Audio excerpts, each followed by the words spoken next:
বিশ্ব ক্রিকেটের সব রেকর্ড একদিন ভেঙে চড়ে বৈভব সূর্যবংশী নিজের করে নেবেন। ইলিয়াস লক্ষ্মণ বলেছেন, ভারপ্রাপ্ত জাতীয় ক্রিকেট দলের কোচ এই যে জিম্বাবুয়ে সফরে গৌতম গম্ভীরের জায়গায় যিনি দায়িত্ব পালন করেছেন, যিনি দেখিয়েছেন যে বৈভব সূর্যবংশী ইন্টারন্যাশনাল ক্রিকেটে তার প্রথম পদচিহ্নটা কিভাবে না এঁকে দিলেন। সচিন টেন্ডুলকারের রেকর্ড তিনি ভেঙেছেন এবং বিশ্ব ক্রিকেটে টেন্ডুলকারের তো ভাই কত কত রেকর্ড। আর একটা পার্টিকুলার রেকর্ডের ক্ষেত্রে আমি তো দেখতে পাচ্ছি শহীদ আফ্রিদির রেকর্ডটা সূর্যবংশী ভেঙে দেবেন। এই জিম্বাবুয়ের বিপক্ষে সিরিজটাতে হয় নাই, পরের সিরিজে হবে, নইলে পরের সিরিজে হবে। যে রেকর্ডটা এতগুলো বছর ধরে, প্রায় 30 বছর ধরে এই পাকিস্তানের শহীদ আফ্রিদির দখলে আছে, সেই রেকর্ডটা আর থাকছে না। খুব শিগগিরই সেই রেকর্ডটা সূর্যবংশী নিজের করে নিচ্ছেন। সূর্যবংশের বিপক্ষে জিম্বাবুয়ের বিপক্ষে এই সিরিজ, সূর্যবংশের জন্য ইনফ্যাক্ট জিম্বাবুয়ের বিপক্ষে এই সিরিজটা কেন এত গুরুত্বপূর্ণ ছিল এবং এইখানটাতে আমি কেন বলছি যে রেকর্ডগুলো সব ভেঙে চড়িয়ে দিবেন, সবকিছু মিলে একটু আলোচনাটা করতে চাই।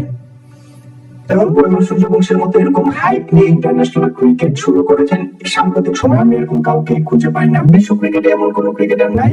হ্যাঁ, ভারতীয় ক্রিকেটার হলে আলাদা একটা নজরদারির মধ্যে থাকে, বেশি করে একটা হাইপ থাকে। তিনি যখন আইপিএল এ ভালো করবেন অবভিয়াসলি সেই ফোকাসের জায়গাটা আরো বেশি থাকে। কিন্তু বৈভব সূর্যবংশী যেটা এটা আনপ্রেসিডেন্টেড, 15 বছর বয়সে যিনি এইভাবে আইপিএল এর মতো স্টেজটাকে আলোকিত করে ফেলেন, এবারের আইপিএল এর ফাইনালে দেখেছেন যে 5টা বড় পুরস্কার তিনি নিয়ে যাচ্ছেন, এরকমটা কখনো দেখা যায়নি। ফলে সূর্যবংশী একদিন টেন্ডুলকার হবেন এরকম একটা ট্যাগ লাইন ভারতীয় ক্রিকেটে ছড়িয়ে পড়েছে। বিশ্ব ক্রিকেটে তিনি কতটা কি করতে পারবেন একটা কোয়েশ্চেন মার্কের জায়গা তারপরে তো থাকে। এবং ইংল্যান্ডের বিপক্ষে টি-20 সিরিজের 3টা ম্যাচে তিনি যখন আউট হয়ে গেলেন 15 রানের মধ্যেই, 14 রান, 13 রান, 15 রান, তখন কিন্তু আবার যেমন হয় হাইপটা যেমন ভারতীয় ক্রিকেটারদের নিয়ে বেশি থাকে, সমালোচনাটাও বেশি হয়। সূর্যবংশী আসলে ইন্টারন্যাশনাল ক্রিকেটে কতটা কি করতে পারবেন সেই প্রশ্ন জায়গাটা তৈরি হয়েছিল। কিন্তু পরের সিরিজটা দিয়ে দেখেন, হোক না সেটা জিম্বাবুয়ের বিপক্ষে, কিন্তু সেইখানে তিনি প্লেয়ার অফ দ্য সিরিজ নির্বাচিত হয়েছেন। ভাই 15 বছর 121 দিনে একজন খেলোয়াড় সিরিজের সেরা খেলোয়াড়ের পুরস্কার জিতে যাচ্ছেন একজন ক্রিকেটার, এটা তো আসলে অবিশ্বাস্য ব্যাপার। এবং সেইখানটাতে তিনি ম্যান অফ দ্য ম্যাচ হয়েছেন লাস্ট ম্যাচটাতে। প্রথম ম্যাচে তো 18 বলে 50 করেছেন, সেকেন্ড ম্যাচটাতে 20 রান করে উঠেছেন, লাস্ট ম্যাচে তিনি 49 বলে 81 রান একটা ইনিংস খেলেছেন। ফলে সিরিজে 151 রান করে সিরিজ সেরা খেলোয়াড়ের পুরস্কারটা তিনি জিতে নিয়েছেন। এবং এই জায়গাটা তো এই ম্যান অফ দ্য ম্যাচের কথা বলেন কিংবা সিরিজ সেরা খেলোয়াড়ের পুরস্কারের কথা বলেন, এই সব জায়গাটাতে সিরিজ সেরা তো তিনি সবচেয়ে কম বয়সে, সর্বকালের সবচেয়ে কম বয়সে। আর ম্যান অফ দ্য ম্যাচের ক্ষেত্রে বলেন ভারতের মধ্যে সবচেয়ে কম বয়সী এবং সর্বকালের সেরাও বললে আপনি কম বয়সী ধরতে পারেন, কেননা তার চেয়ে কম বয়সী প্লেয়ার অফ দ্য ম্যাচ হয়েছেন সিয়েরা লিওনের একজন, ক্যামেরুনের একজনের বিপক্ষে। মানে ওইসব দেশগুলো যে ক্রিকেট খেলে এরকম, মানে ক্যামেরুনের বিপক্ষে ওইসব দেশগুলো ক্রিকেট খেলে, সেটাই আপনাদের কাছে বিশ্বকাপ লাগতে পারে। কিন্তু আইসিসি যেহেতু অনেক অনেক দেশকে টি-20 স্ট্যাটাস দিয়ে দিয়েছে, ফলে ওইখানে তো অনেক রকম এরকম রেকর্ডের জায়গা থাকে। 15 বছর 121 দিন বয়সে বৈভব সূর্যবংশী 49 বলে 81 রান ইনিংস খেলেছেন, ম্যান অফ দ্য ম্যাচ হয়েছেন, প্লেয়ার অফ দ্য সিরিজের পুরস্কারটা তিনি জিতে নিয়েছেন। আক্ষেপের জায়গাটা কি ছিল? সেঞ্চুরি হয়নি। এবং সেই জায়গাটা থেকে আমি বলছিলাম যে শহীদ আফ্রিদি নিরাপদ জায়গাতে আসলে নেই। এখন কেন নিরাপদ জায়গাতে নেই বলছি, তার আগে এই ইনিংসটা কেন সূর্যবংশীর জন্য গুরুত্বপূর্ণ। সূর্যবংশীকে আমরা কি হিসেবে চিনি? সবাই কি হিসেবে চিনি? অ্যাটাক অ্যাটাক অ্যাটাক, আক্রমণই তার মূল মন্ত্র, এর বাইরে অন্য কোনো কিছু নেই। অথচ এই ম্যাচটা যেহেতু একটা ইউজ সারফেসে ছিল, 30-20 ম্যাচটার কথা আমি বলছি, সেইটা একটু যেহেতু স্লোইশ ছিল উইকেটটা, তার সঙ্গে কিন্তু অ্যাডাপ্ট করে তিনি খেলেছেন। প্রথম ম্যাচে তার যে 50 সেটা 18 বলে, এই ম্যাচে 50, তারপরেও 31 বলে 49 বলে 81 রানের ইনিংস, স্টিল খুবই ভালো ইনিংস, খুবই হচ্ছে কি স্ট্রাইকের দিক থেকেও দিকে আছে। কিন্তু ইনিংসটা সবচেয়ে বেশি করে আলাদা করে আপনার যেটা চোখে পড়বে সেটা হচ্ছে ম্যাচিউরিটি। ভিভিএস লক্সম্যান এক্স্যাক্টলি এই কথাটাই বলেছেন যে খুব ম্যাচিউরড একটা ইনিংস বৈভব সূর্যবংশী খেলেছেন। প্রতিটা ম্যাচ থেকে তিনি শেখেন, প্রতিটা ট্রেনিং সেশন থেকে তিনি শেখেন, প্রতিটা নেট সেশন থেকে তিনি নতুন কিছু শেখেন, এবং সেইটার ইমপ্লিকেশন আমরা ম্যাচে দেখতে পাচ্ছি। এতদিন ধরে আইপিএল বা বয়স ভিত্তিক টুর্নামেন্ট গুলোতে দেখেছি, প্রতিযোগিতায় দেখেছি, এখন আমরা ইন্টারন্যাশনাল স্টেজেও দেখতে পাচ্ছি। ফলে বৈভব সূর্যবংশী তার প্রথম ম্যাচটাতে তিনি তার জন্য ওইটা একটা খুব গুরুত্বপূর্ণ ইনিংস ছিল, কেননা ওই ইংল্যান্ডের বিপক্ষে সিরিজটাতে যেহেতু অত ভালো করতে পারেননি, ফলে ইন্টারন্যাশনাল ক্রিকেটের প্রথম 50 পেয়েছেন, টেন্ডুলকার রেকর্ড ভেঙে ফেলেছেন, ফলে ওই জায়গাটা তাদের একটা স্বস্তি ছিল। সেকেন্ড ম্যাচটাতে রিচার্ড এন্ডার বিপক্ষে কিন্তু 4-6 4-4 এরকম 4টা শট খেলার পরে শটটাতে তিনি আউট হয়ে গেছেন।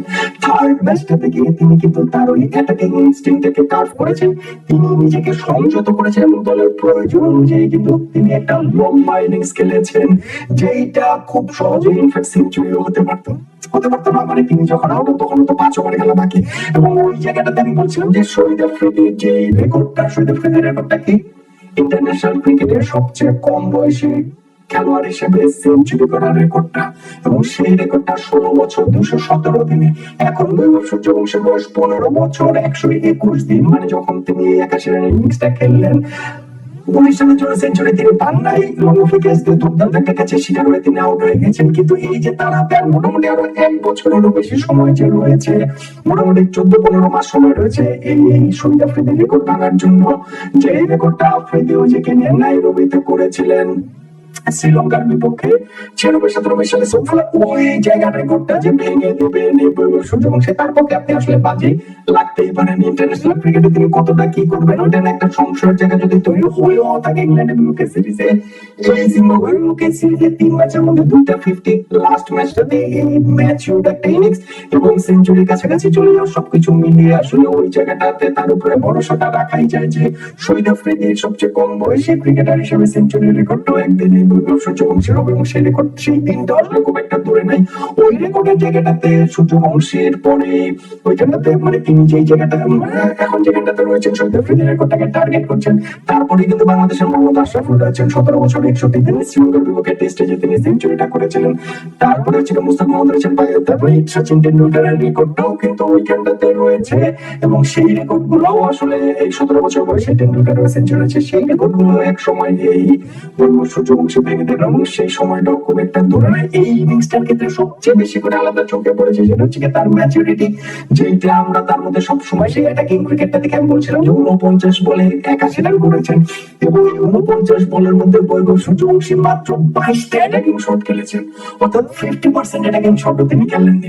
উইকেট বুঝে দলের অবস্থা বুঝে তিনি যে ইনিংসটাকে বড় করতে চেয়েছেন, ম্যাচ শেষে তিনি সেটা বলেছেন আমি দলকে সবসময় একটা গুড স্টার্ট এনে দিচ্ছি, এবং গুড স্টার্ট হয়ে গেলে ইনিংসটাকে বড় করতে চাই যেটা দলের উপকারে আসবে, কাজে আসবে, এবং এক্স্যাক্টলি সেই কাজটাই সূর্যবংশীর কাছ থেকে আমরা দেখেছি। বয়সের তুলনায় ভীষণ রকম ম্যাচিউর তো বটেই ভাই, 15 বছর 121 দিনে আপনি আমি কি করতাম একবার একটু ভেবে দেখেন, তাহলেই বুঝবেন যে ইন্টারন্যাশনাল ক্রিকেটে একজন 50 করে ফেলছেন, 81 রান করে ফেলছেন, সেঞ্চুরি করতে পারেন না, ওই এক কাপ আমরা করছি, ম্যাচুরিটি অলরেডি কতটা রয়েছে, এবং আরো ম্যাচুরিটি আমরা তার কাছ থেকে দেখতে পাবো, এবং আরো অনেক প্রিভিয়াস ক্লাসে যেটা বলছেন ইন্টারন্যাশনাল ক্রিকেটে অনেক রেকর্ড তিনি ভেঙে চলে যাবেন। এর পক্ষে আসলে এই প্রথম যে তার সিগনিফিকেন্ট ইন্টারন্যাশনাল সিরিজটা যেখানটাতে তিনি 3 ম্যাচের মধ্যে 2টা 50 করলেন, প্রথম সিরিজটা ব্যর্থ হওয়ার পর একটা প্লেয়ার অফ দ্য সিরিজের পুরস্কারটা জিতলেন, এবং সেখানে টেন্ডুলকারের রেকর্ড ভেঙে দিলেন, এবং শহীদ আফ্রিদির রেকর্ড ভাঙতে না পারলেও যে চোখ রাখলেন সেই রেকর্ডটাও একদিন তার হয়ে যাবে, এবং সেই দিনটাও খুব দূরে না। বৈভব সূর্যবংশী আসলে ফ্লুক না, সূর্যবংশী জিনিসটা এরকম না যে না ঠিক আছে এসেছেন একটু আলো ছড়িয়ে চলে যাবেন, একটুখানি আসার জায়গা দেখে চলে যাবেন, এইটা আসলে বলার কোনো উপায় নেই। Vaibhav Suryavanshi is a real deal, এবং ইন্টারন্যাশনাল ক্রিকেটে এইটা বলা তো ভাই বাড়াবাড়ি যে না সচিন টেন্ডুলকার যে 100 সেঞ্চুরি ইন্টারন্যাশনাল ক্রিকেটে সেই রেকর্ডটা তিনি ভেঙে দেবেন, এটা আপনি ক্যারিয়ারের শুরুতে কিভাবে বলেন, কিন্তু সেফলি আপনি এটা বের ধরতে পারেন যে ইন্টারন্যাশনাল ক্রিকেটে সবচেয়ে কম বয়সী 50 করার রেকর্ডটা যেমন তিনি করে ফেলেছেন, ঠিক তেমনি ভাবে সবচেয়ে কম বয়সী সেঞ্চুরির রেকর্ডটা হচ্ছে এটা পাকিস্তানের শহীদ আফ্রিদির আছে, সেই রেকর্ডটাও এক সময় এই বৈভব সূর্যবংশীর হয়ে যাবে, এবং সময়টাও খুব বেশি দিন দূরে আসলে নেই। ভারতীয় ক্রিকেটের এই নতুন তারকা যে বিশ্ব ক্রিকেটের এই নতুন নক্ষত্র হতে যাচ্ছেন, এই জিম্বাবুয়ের বিপক্ষে সিরিজটা প্লেয়ার অফ দ্য সিরিজ, তার পারফরমেন্সটা 3 ম্যাচের মধ্যে তার 2টা 50, এবং স্পেশালি তার এই থার্ড ম্যাচের 50 যে ম্যাচিউর ইনিংসটা, সেগুলোকে আমাদের ওই বার্তাটাই দিয়ে যাচ্ছে না, বলুন তো দেখি।